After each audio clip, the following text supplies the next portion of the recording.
Arcadian Vanguard presents the Wrestling News and your daily wrestling newscast for Wednesday, February 28, 2024. Good morning, I'm Mike Sempervive.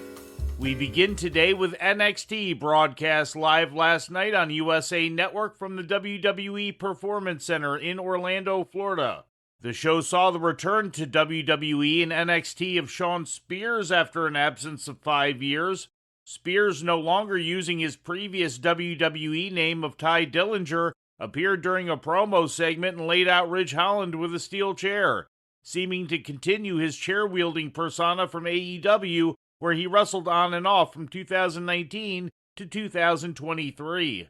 In the main event, Charlie Dempsey defeated Noam Dar 2 falls to 1 to win the NXT Heritage Cup. Dempsey scored the first pinfall in round 1 with Dar pinning Dempsey in round 4, and Dempsey landing his match-winning second fall in round 5 with a bridging dragon suplex.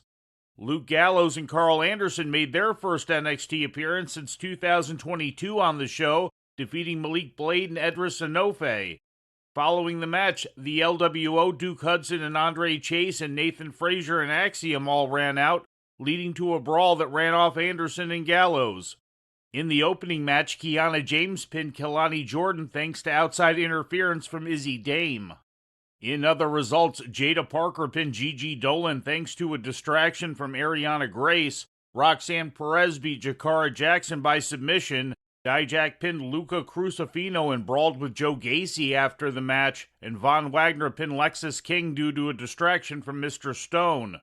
Following the loss, King attacked Wagner's knee and laid out Stone. In financial news, TKO Holdings released its official 2023 financial report yesterday.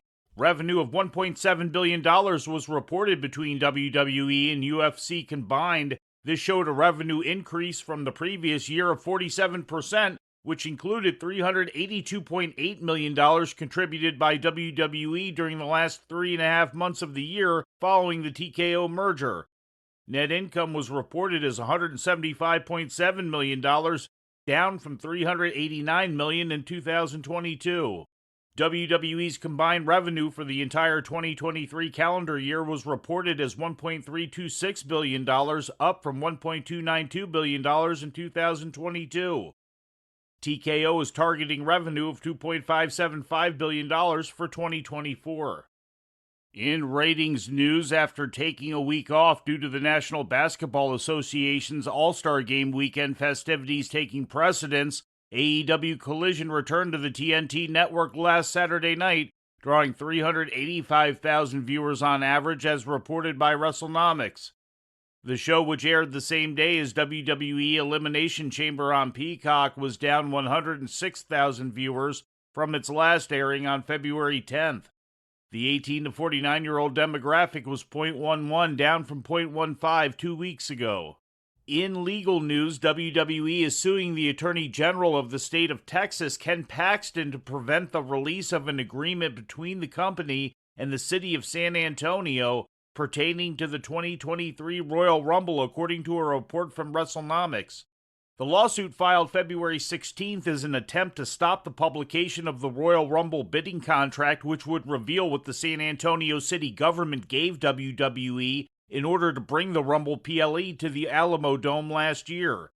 WWE is protesting the release of the information, citing it as a breach of trade secrets containing proprietary information, thus exempting it from Texas's Freedom of Information laws.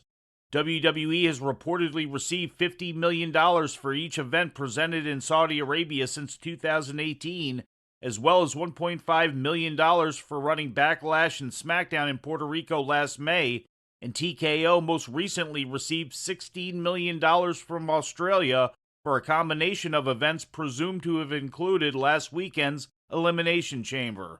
In more WWE news, Tama Tonga, real name Aliopate Aloisio Leone, is WWE bound according to an exclusive report from the Wrestling Observer newsletter. Formerly one half of the Gorillas of Destiny with his brother Tanga Loa in New Japan Pro Wrestling, Tonga finished with New Japan last Saturday after a 14-year run there. A 7-time IWGP Tag Team Champion, 4-time Never Openweight Champion, and the nephew and adopted son of Haku, Tonga had been in talks with WWE a year ago, but opted at that time to renew his New Japan contract for 1 more year. And before we leave you today, we'd like to remind you that however you consume your content, you can find the wrestling news 24 hours a day and 7 days a week across social media. On Twitter, follow us at Wrestling News AV. Our Facebook page is also Wrestling News AV. The Wrestling News can also be found on the Arcadian Vanguard YouTube page. And for those who utilize Amazon Echo devices, just tell Alexa to play the Wrestling News podcast. And remember to make sure you add podcast at the end. Once again, for daily updates, breaking news, and more, follow the Wrestling News across social media. And that's the news for today. If anything happens, we will be here to tell you about it. No clickbait, no paywall, just the Wrestling News. The Wrestling News is a division of Arcadian Vanguard, and the Wrestling Newscast is a production of the Arcadian Vanguard Podcast Network.